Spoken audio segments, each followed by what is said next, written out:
దేవుడు తాను చేసిన సృష్టి అంతయో చూసెను, ఆయన కంటికి అది బాగుగా ఉండెను. మొదటి పట్టణము ఆదికాండము 1వ అధ్యాయము 1వ వచనం నుంచి 2వ అధ్యాయం 2వ వచనం వరకు.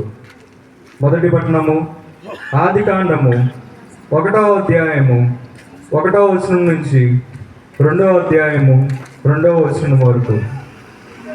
ఆదిలో దేవుడు ఆకాశమును భూమిని సృష్టించెను. భూమికి ఒక ఆకారము లేకుండా శూన్యముగా ఉండెను. అంధకారము అగాధ జలముల మీద వ్యాపించి ఉండెను. దేవుని ఆత్మ నీటిపై గుండ్రముగా తిరిగాడుచుండెను.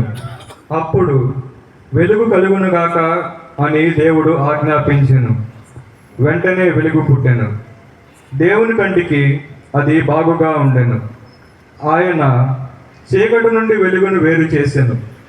వెలుగుకు పగలని, చీకటికి రాత్రి అని పేర్లు పెట్టాను. అంతటా సాయంకాలమే ఉదయమాయెను. అది మొదటి రోజు. నీటి నడుమ ఒక కప్పు ఏర్పడి దానిని 2 భాగములుగా విడదీయుగాక అని దేవుడు ఆనతిచ్చెను. ఆ ప్రకారముగానే అది జరిగాను. పైనీటి నుండి క్రింది నీటిని వేరు చేయు గుండ్రని కప్పును దేవుడు నిర్మించెను. ఆ గుండ్రని కప్పునకు ఆకాశమని పేరు పెట్టెను. అంతటా సాయంకాలమై ఉదయమాయెను. అది 2వ రోజు.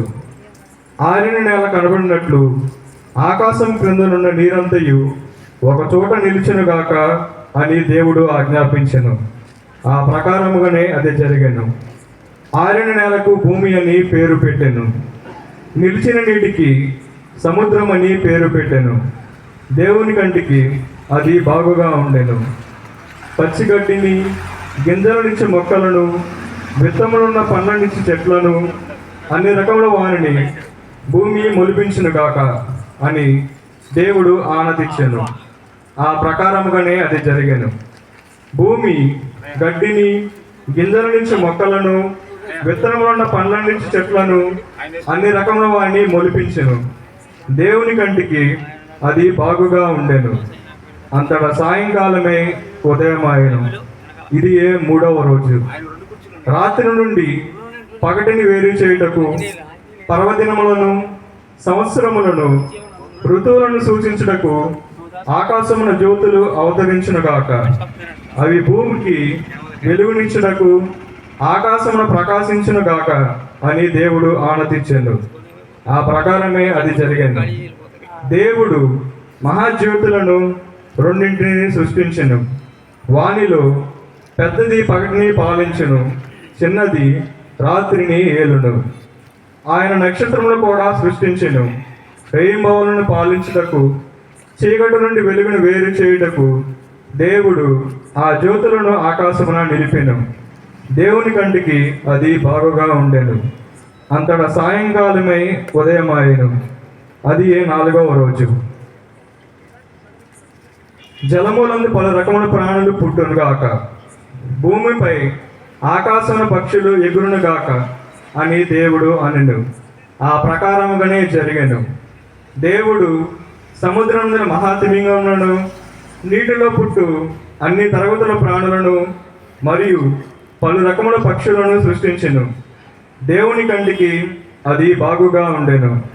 వానన్నిటినీ దీవించి జలముల యందు ప్రాణులు వృద్ధి చెంది సముద్రంలో నిండియుండునుగాక. నేల మీద పక్షులు లెక్కకు మిక్కుటమగునుగాక అని దేవుడు ఆనతిచ్చెను. అంతటా సాయంకాలమై ఉదయమాయెను. అది 5వ రోజు. భూమి పెంపుడు జంతువులను, క్రూర మృగములను, ప్రాకిడి జంతువులను, అన్ని రకముల వారిని పుట్టించునుగాక అని దేవుడు అనెను. ఆ ప్రకారముగానే జరిగాను. దేవుడు పెంపుడు జంతువులను, క్రూర మృగములను, ప్రాకిడి జంతువులను, అన్ని రకముల వారిని సృష్టించెను. దేవుని కంటికి అది బాగుగా ఉండెను. దేవుడు ఇప్పుడు మానవ జాతిని కలిగించుము. మానవుడు మమ్ము పోలి మావలే ఉండును. అతడు నీళ్లలోని చేపలపై, ఆకాశం నందుల పక్షులపై, నేల మీద పెంపుడు ప్రాణులపై, క్రూర మృగములపై ప్రాకిడి జంతువులపై అధికారము కలిగియుండును అని అనెను. దేవుడు మానవ జాతిని సృష్టించెను, తన పోలికలో మానవుని చేసెను, స్త్రీ పురుషులుగాను మానవుడు సృష్టించెను. దేవుడు వారిని దీవించి సంతానోత్పత్తి చేయుడు, భూమండలం అంతటా నివసించి దానిని వశము చేసుకొనుడు, నేలలోని చేపలను, ఆకాశంలోని పక్షులను, నేల మీద జంతువులను పాలింపుడు, గింజల నుంచి మొక్కలన్నీ, విత్తనములున్న పండ్ల నుంచి చెట్లన్నీ మీకు ఆహారమగును. కానీ నేల మీద క్రూర మృగములకు, ఆకాశం నందుల పక్షులకు, నేల మీద ప్రాకటి జంతువులకు, శ్వాస జీవులన్నిటికీ పచ్చని మొక్కలు ఆహారమగును అని వారితో అనెను. ఆ ప్రకారమే జరిగాను. దేవుడు తాను చేసిన సృష్టి అంతయు చూచెను, ఆయన కంటికి అది చాలా బాగుగా ఉండెను. అది 6వ రోజు. ఈ విధముగా ఆకాశము, భూమి సమస్త వస్తువులతో సంపూర్ణముగా రూపొందెను. 7వ నాడు దేవుడు తాను చేయుచున్న పనిని ముగించెను. ఆనాడు విశ్రాంతి పొందెను. ఇది ప్రభుని వాక్కు. సర్వేశ్వరునికి వందనములు.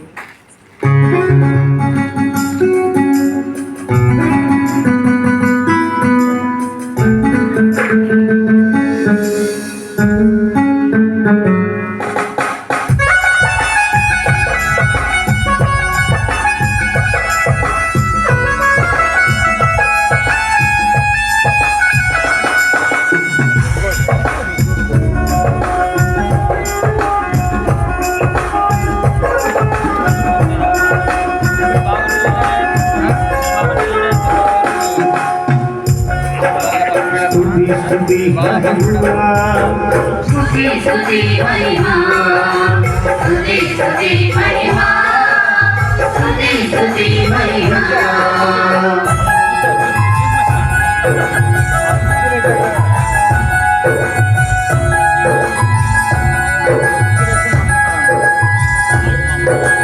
సకల సృష్టి చేసిన దేవ నీకే మహిమ, సకల ప్రాణులను చేసిన ప్రభువ నీకే స్తుతి మహిమ.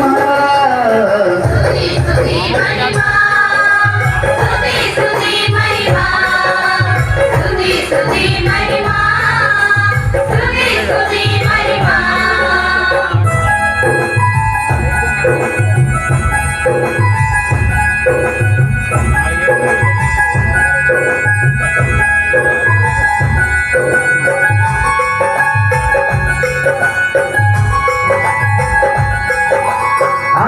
ఎలా అబ్రహాముతో ఇస్సాకుకు ఏకీభవించి దేవుని పట్ల విధేయత విశ్వాసం ప్రకటించాడు.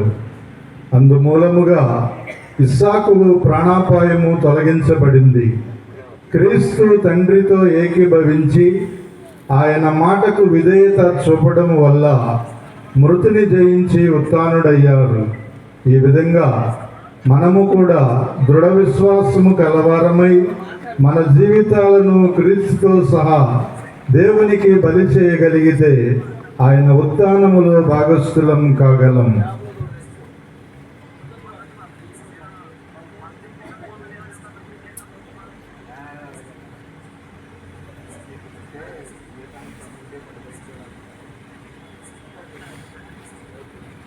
అబ్రహాము ఈసాకును బలిగా అర్పించుట. 2వ పట్టణము ఆదికాండము 22వ అధ్యాయము 1వ వచనం నుండి 18వ వచనం వరకు. 2వ పట్టణము ఆదికాండము 22వ అధ్యాయము 1వ వచనం నుండి 18వ వచనం వరకు. ఆ దినములలో దేవుడు అబ్రహామును పరీక్షించెను. అబ్రహాము అని దేవుడు పిలిచెను. చిత్తము ప్రభు అని అబ్రహాము అనెను. అంతటా దేవుడు అతనితో, నీ కుమారుని, నీవు గాఢముగా ప్రేమించు ఏకైక కుమారుని ఈసాకును వెంటబెట్టుకొని మొరియా ప్రదేశమునకు వెళ్ళుము. అక్కడ నీకు కొండను చూపుదును. దాని మీద నీ కుమారుని దహనబలిగా సమర్పింపుము అని చెప్పాను. అందుచే అబ్రహాము తెల్లవారకు ముందే లేచెను. ప్రయాణమునకు గాడిద మీద మెత్తని బొంతను పరచెను. కుమారుని గాక ఇంకా తన పనివారిలో 2 కూడా వెంటబెట్టుకొని వెళ్ళెను. దహనబలికి కట్టెలు చీల్చి మోపు కట్టుకొని దేవుడు చెప్పిన చోటికి బయలుదేరిన మూడవ నాడు అబ్రహాము తల ఎత్తి దూరం నుండి ఆ చోటును చూచెను. అతడు తన పనివారితో, మీరు గాడిదతో ఇక్కడే ఉండుడు, చిన్నవాడు నేను అక్కడికి వెళ్ళదము, దేవునికి మొక్కులు చెల్లించి తిరిగి మీ వద్దకు వద్దుము అని చెప్పాను. ఇట్లు చెప్పి అబ్రహాము దహనబలికి కావలసిన కట్టెల మోపును ఈసాకు భుజముల మీద పెట్టెను. తానేమో నిప్పును కత్తిని తీసుకొనెను. తండ్రి కొడుకులిద్దరూ కలిసి వెళ్ళిరి. ఈసాకు నా తండ్రి అని పిలిచెను. అబ్రహాము ఏమి నాయనా అని అడిగాను. ఈసాకు నిప్పు కట్టెలున్నవి కదా, మరి దహనబలికి కావలసిన గొర్రెపిల్ల ఏది అని అడిగాను. దానికి అబ్రహాము, నాయన, దహనబలికి కావలసిన గొర్రెపిల్లను దేవుడే సమకూర్చును అనెను. అట్లు వారిద్దరూ కలిసి వెళ్ళి దేవుడు చెప్పిన చోటు చేరిరి. అక్కడ అబ్రహాము బలివేదిక నిర్మించి కట్టెలు పేర్చెను. కుమారుడు ఇస్సాకు బంధించి బలివేదిక మీద పెట్టిన కట్టెలపై ఉంచెను. అంతటా అతడు చేయి చాచి కుమారుని చంపుటకు కత్తిని తీసుకొనెను. కానీ ఆకాశము నుండి దేవదూత అబ్రహాము అబ్రహాము అని పిలిచెను. అబ్రహాము చిత్తము ప్రభు అనెను. దేవదూత, చిన్నవాని మీద చేయి వేయకుము, అతనిని ఏమీ చేయకుము. నీవు నీ ఏకైక పుత్రుని నాకు సమర్పించుటకు వెనుకంజ వేయలేదు. కావున నీవు దైవభీతి కలవాడవని నేను తెలుసుకుంటుని అనను. అప్పుడు అబ్రహాము తల ఎత్తి చూచెను. అతనికి దగ్గరగా పొదలో కొమ్ములు చిక్కుకొన్న పొట్టేలు కనపడెను. అతడు వెళ్ళి పొట్టేలును తీసుకొని వచ్చెను. కుమారునికి బదులుగా దానిని దహనబలిగా సమర్పించెను. అబ్రహాము ఆ ప్రదేశమునకు యావే ఈరే అనగా దేవుడు సమకూర్చును అని పేరు పెట్టెను. కావుననే ఈనాడు కూడా కొండ మీద దేవుడు సమకూర్చును అను లోకాక్తి వాడుకలో ఉన్నది. ఆకాశం నుండి దేవదూత మరల రెండవసారి అబ్రహామును పిలిచి, నా తోడు అని ఒట్టు పెట్టుకొని చెప్పుచున్నాను, నీవు నీ ఏకైక కుమారుని సమర్పించుటకు వెనుకంజ వేయక ఇంత గొప్ప పని చేసితివి. నిన్నెక్కువగా దీవింతును. ఆకాశం అందరి నక్షత్రముల వలె, సముద్ర తీరం నందరి ఇసుక రేణువుల వలె లెక్కకందంతనిగా నీ సంతతిని విస్తరిల్ల చేయుదును. నీ సంతతి వారు శత్రునగరులను వశం చేసుకుందురు. భూమండలం అందలి సకల జాతుల వారు నీ సంతతి ద్వారా దీవెనలు పొందుదురు. నీవు నాకు విధేయుడవైతవి, కావున తప్పక ఇట్లు జరుగును అనెను. ఇది ప్రభువాక్కు. సర్వేశ్వరునికి వందనములు.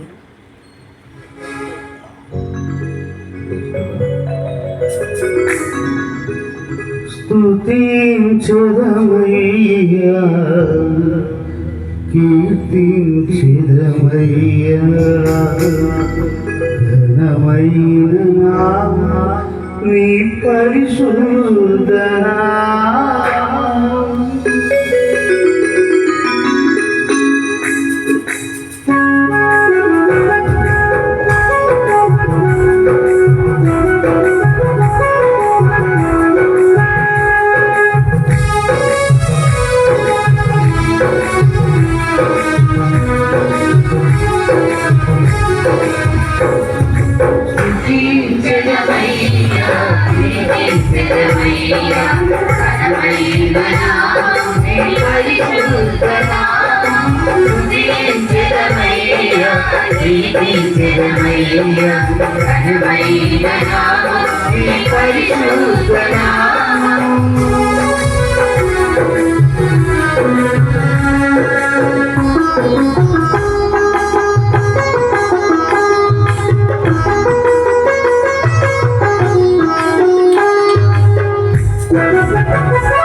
ప్రార్థించుదము.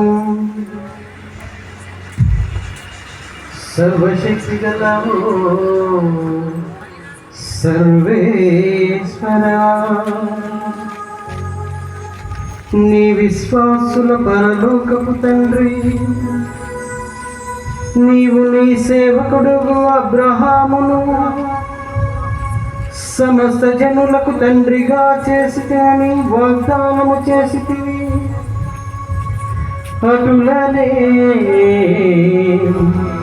వాస పవిత్ర కార్యముల ద్వారా నీవిచ్చిన వాగ్దానమును నెరవేర్చితివి.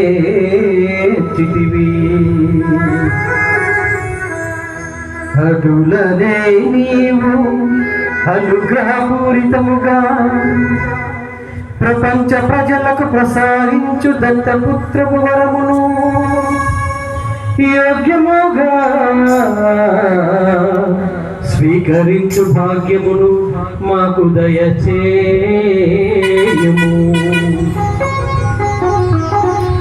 ఈ లోకములో నీ దత్తపుత్రుల సంఖ్యను పెంచుము. మా ప్రభువైన క్రీస్తు ద్వారా ఈ మనవి చేయుచున్నాము.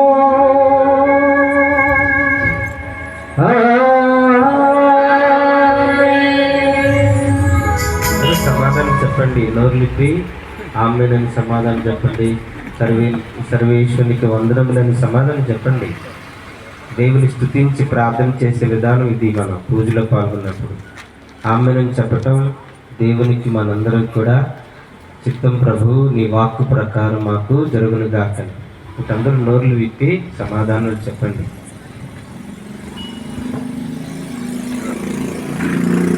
వ్యాఖ్యానం. ఇశ్రాయేలీలు అద్భుతముగా ఎర్ర సముద్రాన్ని దాటిన వృత్తాంతమును మనం ఇప్పుడు ఆలకిస్తాము. ఇది విశ్వాసులకు విజయాన్ని, అవిశ్వాసులకు అపజయాన్ని ప్రకటిస్తుంది. అది ఎట్లనగా, భక్తిహీనుడైన ఫరోను దేవుడు సముద్ర జలాల్లో ముంచి నాశనం చేశారు. ఆ జలాల్లోనే తన సొంత ప్రజలైన ఇశ్రాయేలును నడిపించి విమోచించారు. అదే రీతిగా దేవుని బద్ధశత్రువైన సాతానును క్రీస్తు తన రక్త జలాలలో నాశనం చేశాడు. ఆ రక్త జలాలతోనే విజయవంతముగా మానవ రక్షణ సాధించాడు. ప్రతి క్రైస్తవుని విషయము కూడా ఇంతే. క్రీస్తుని రక్షణ బప్తిస్త జలాలలో భక్తి విశ్వాసాలతో మునిగే వారికి రక్షణ లభిస్తుంది. దైవ విరోధ శక్తులకు నాశనము చేకూరుతుంది.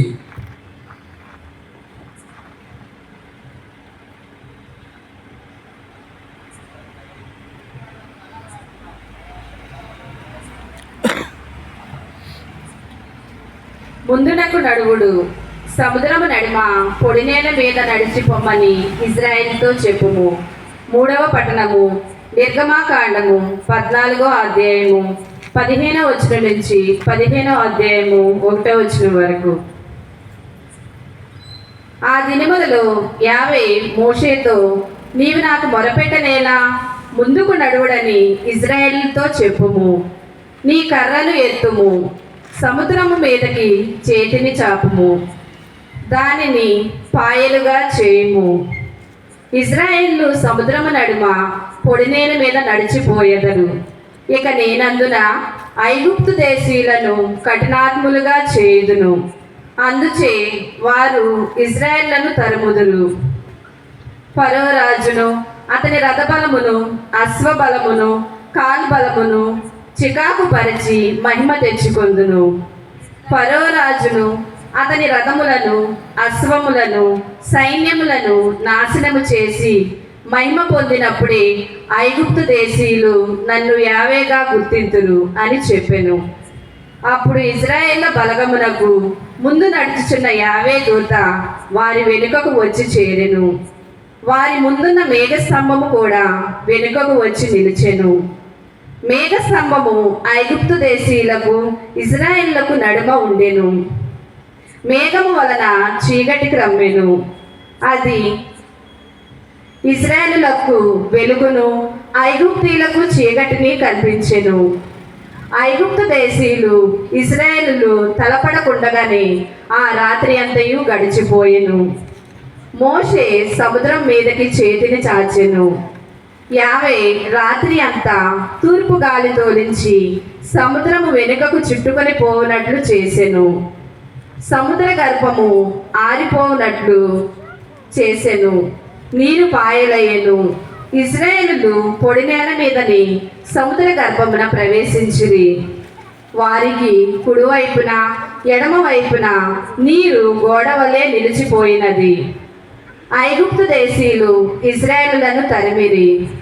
ఫరో రాజు రథబలము, రౌతులు, గుర్రములు ఇశ్రాయేలులను వెన్నంటి సముద్ర గర్భమున ప్రవేశించెను.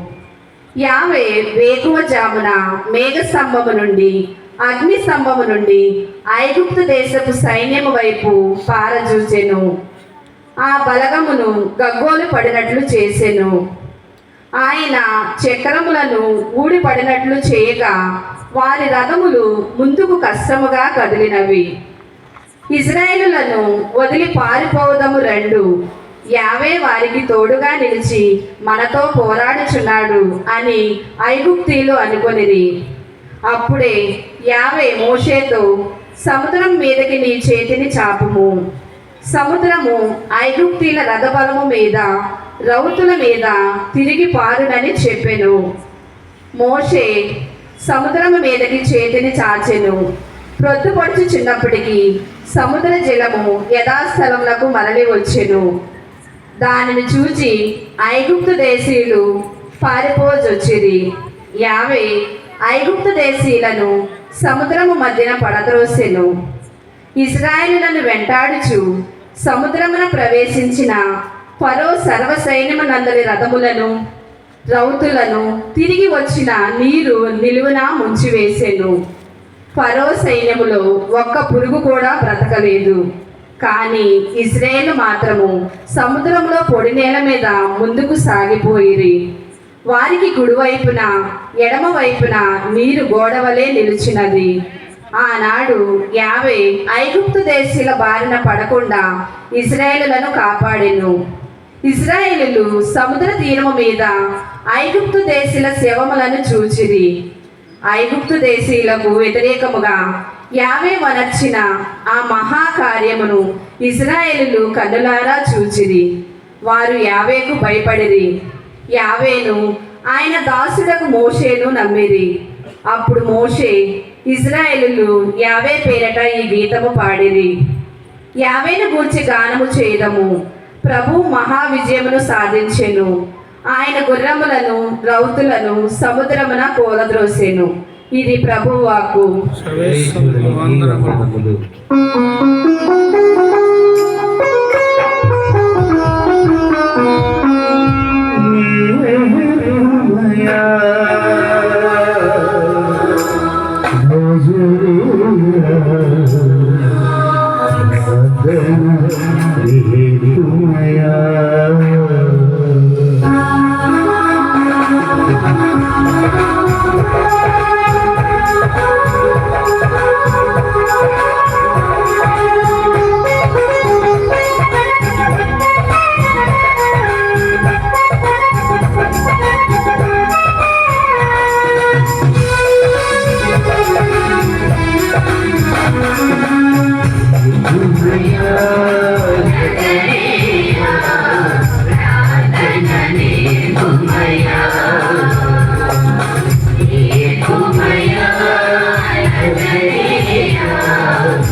సర్వశక్తి గలవో సర్వేశ్వర, నీవు పూర్వము చేసిన అద్భుత కార్యములు ఇప్పుడు మా మధ్యకు కూడా జరుగుట మేము గ్రహించుచున్నాము.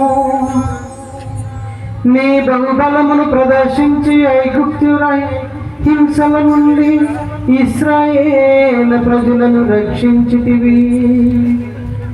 నేడు కూడా నూతన జన్మనొసగు జలముల ద్వారా ప్రజలను రక్షించుచునే ఉన్నావు.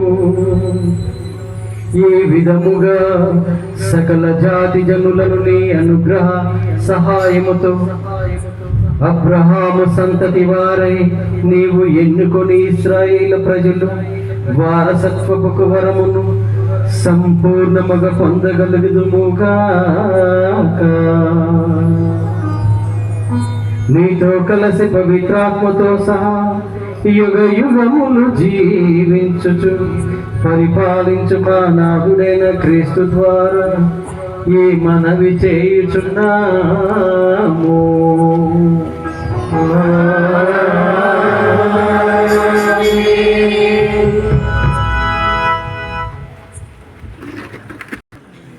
యెషయా ప్రవక్త ప్రవచించినట్లు దేవుడే మన జీవం. ఆయన తన వాక్కు ద్వారా దివ్య సంస్కారాల ద్వారా తన జీవాన్ని మనకు ఇస్తున్నాడు. దేవుని వాక్కు శక్తివంతమైనది, విజయవంతమైనది. ఆయన తలపులను నెరవేర్చి మన హృదయంను పరివర్తన కలిగించి దుర్మార్గత్వం నుండి, దురాలోచన నుండి వేరు చేసి జీవం పోస్తుంది. దివ్య సంస్కారాలు ముఖ్యంగా బాప్తిస్మం, దివ్య బలి పూజ దేవుని అనుగ్రహ జీవంతో నింపుచు ఒప్పంద జీవితంలో మనలను బలపరుస్తాయి. క్రీస్తు రక్త దేహాలే ఆహారంగా ప్రసాదిస్తాయి. ఇవే జీవనాధారాలు. కనుక మన రక్షణము, ఆనందము అయిన సర్వేశ్వరు నుండి జీవాన్ని పొందుదాము. మీ ఆత్మ సజీవముగా నుండుటకు గాను నా వద్దకు రండు. మీతో నేనొక శాశ్వత ఒడంబడిక చేసుకొందును.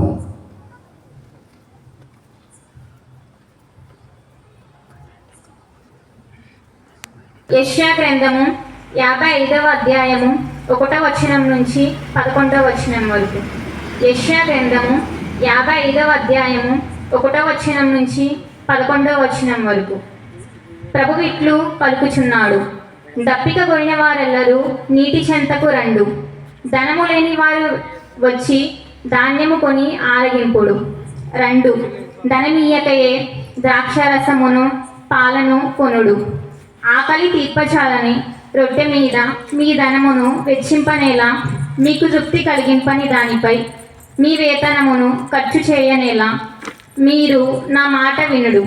మీకు మంచి భోజనము లభించును. మీరు శ్రేష్టమైన అన్నమును భుజింతురు. నా మాట విని నా చెంతకు రండు. నా పలుకు లాలింపుడు. మీరు జీవమును బడయుదురు. నేను మీతో శాశ్వతమైన నిబంధనము చేసుకుందును. దావీదుకు వాగ్దానము చేసిన దీవెనలు మీకిత్తును. నేను అతనిని జాతులకు నాయకునిగా, అధికారినిగా నియమించితిని. అతని ద్వారా వారికి నా శక్తి చూపించితిని. మీకు ఇది వరకు తెలియని జాతులను మీరు ఇప్పుడు పిలుస్తురు. మీ మెరుగని ప్రజలు మీలో చేరుటకు పరిగెత్తుకొని వత్తురు. మీ ప్రభువును దేవుడను ఇశ్రాయేలు పవిత్ర దేవుడునగు నేను ఈ కార్యమును చేయుదును. నేను మీకు కీర్తి అబ్బునట్లు చేయుదును. ప్రభువు దొరికినప్పుడే ఆయనను సమీపించుడు. ఆయన చెరువులో నున్నప్పుడే ఆయనకు ప్రార్థన చేయుడు. దుర్మార్గులు తమ మార్గమును విననాడుదురు గాక, తమ ఆలోచన మార్చుకుందురు గాక. వారు ప్రభువు వద్దకు మరలి వచ్చినచో ఆయన వారి మీద దయచూపును. మన దేవుడు వారిని మిక్కుటముగా మన్నించును. నా ఆలోచనలు మీ ఆలోచనల వంటివి కావు, మీ మార్గములు నా మార్గముల వంటివి కావు అని ప్రభువు పలుకుచున్నాడు. ఆకాశము భూమికి ఎంత ఎత్తుగా నుండునో మీ మార్గములకు, మీ ఆలోచనలకు నా మార్గములు, నా ఆలోచనలు అంత ఉన్నతముగా నుండును. వాన మంచు ఆకాశము నుండి దిగివచ్చి అచ్చటికి మరలిపోక భూమిని తడిపి దాని మీద పైరును మొలిపించి పంట పండించును. నా నోటి నుండి వచ్చి వెలువడు వాకు కూడా ఈ రీతిగానే ఉండును. అది నిష్ఫలముగా నా యొద్దకు తిరిగి రాక నా సంకల్పమును నెరవేర్చును. నేను ఉద్దేశించిన కార్యమును సాధించును. ఇది ప్రభువాక్కు. సర్వేశ్వరునికి వందనములు.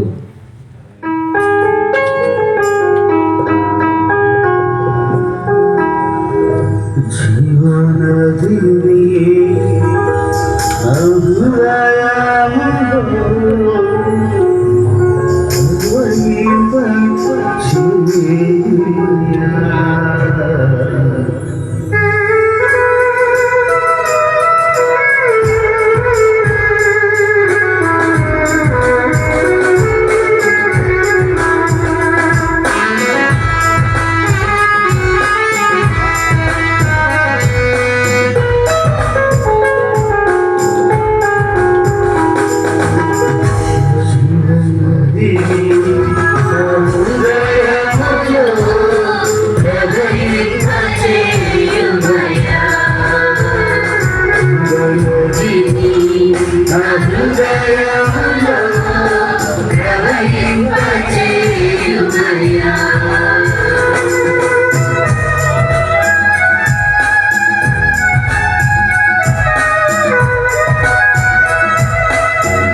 సర్వశక్తి గల నిత్య సర్వేశ్వర, ఈ లోకమునకు ఏకైక ఆశాజ్యోతివి నీవే.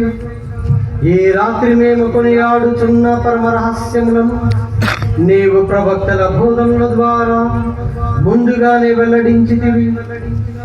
ఈ లోకములో జరుగు సంఘటనలను సరి అయిన విధముగా అర్థము చేసుకుని సద్వార్తను కలిగి జీవింపము ప్రేరేపింపుము. నీ చిత్తానుసారముగా జీవించినట్లు తద్వారా మీ ఎదుట విశ్వాస పాత్రముగా నిలుచున్నట్లు అనుగ్రహింపుము. మా ప్రభువైన క్రీస్తు ద్వారా ఈ మనవి చేయుచున్నాము.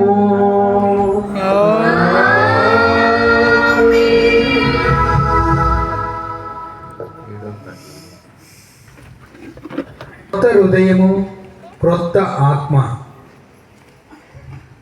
తమ ప్రవర్తన ద్వారా దైవనామాన్ని ఇశ్రాయేలు ప్రజలు అపవిత్రపరపగా శిక్షించిన దేవుడు తిరిగి యెహెజ్కేలు ప్రవక్త ద్వారా ఇశ్రాయేలు ప్రజలకు నూతన మనస్తత్వాన్ని, నూతన హృదయాన్ని ఇచ్చి పవిత్రపరుస్తానని వాగ్దానం చేస్తున్నారు.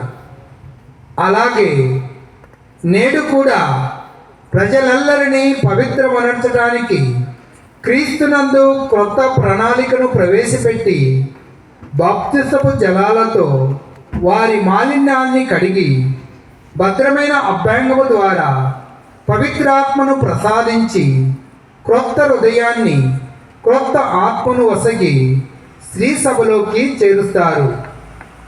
ఈ విధముగా నూతన జీవితములో పాలు పొందిన మనము అన్యుల మధ్య మన దేవుని పవిత్ర నామానికి గౌరవ మర్యాదలు చేకూరుస్తూ జీవిద్దాం. నిన్ను పవిత్ర జలములతో శుద్ధి చేసి నీ అందొక నూతన ఆత్మను సృజించెదను.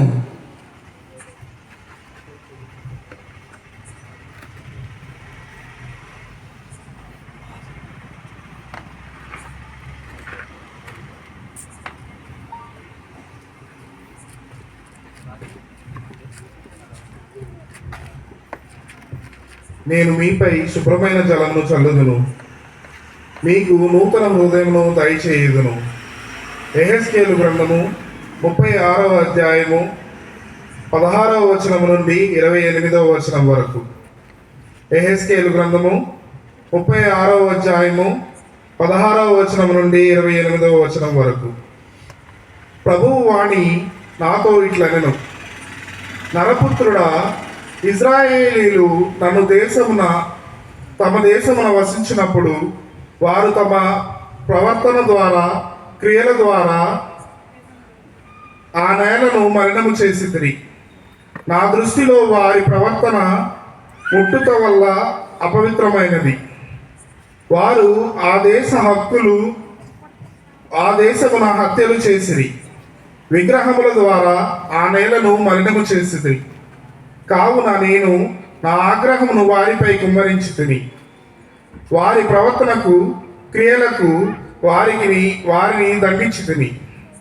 వారిని అన్య దేశములకు చెదరగొట్టితిని. వారు పోయిన తోవలందెల్లా నా నామమును అపకీర్తి తెచ్చిరి. జనులు, వీరు ప్రభువు ప్రజలు, కానీ ఆయన వీరిని తమ దేశము నుండి బహిష్కరించెను అని చెప్పుకొనిది. కానీ నా దివ్యనామమును గూర్చి నేను చింతించితిని. ఇజ్రాయేలీలు తాము పోయిన తోవలందెల్లా దానికి అపకీర్తి తెచ్చిరి. నీవు ఇజ్రాయేలీలతో యావే ప్రభు అయిన నా పలుకులు ఇట్లు చెప్పెను. నేను మిమ్ము చూచి కాదు కానీ నా దివ్యనామమును చూచి పనికి పూనుకొందును. మీరు పోయిన దేశములందల్లా దానికి అవమానము తెచ్చితిరి. మీరు జాతుల మధ్య నా నామమునకు అపకీర్తి తెచ్చితిరి కదా. నేను జాతుల మధ్య నా మహానామమును పౌత్ర్యము వెల్లడి చేయుదును. అప్పుడవి నేను ప్రభువునని గుర్తింతురు. ఇది ప్రభువైన నా వాక్కు. నేను మీ ద్వారానే జాతులకు నేను పవిత్రుడనని తెలియజేసుకుందును. ప్రతి జాతి నుండి నేను మేము ప్రోగు చేసి మీ దేశమునకు కొనిపోవును. నేను మీపై శుభ్రమైన జలమును జల్లి మీ విగ్రహముల నుండి మీ మాలిన్యము నుండి మేము శుద్ధి చేయును. మీకు నూతన హృదయమును దయచేయుదును. నూతన ఆత్మలో మీలో నుంచెదను. మీ నుండి రాతి గుండెను తొలగించి మీలో మాంసపు గుండెను దయచేయుదును. నా ఆత్మను మీలో ఉంచి మీరు నా చట్టములను అనుసరించినట్లు నా విధులను పాటించినట్లు చేయుదును. అప్పుడు మీరు నేను మీ పితరులకు ఇచ్చిన నేలపై వసింతురు. మీరు నా ప్రజలగుదురు, నేను మీ దేవుడు నగుదును. ఇది ప్రభువు వాక్కు. వందనములు.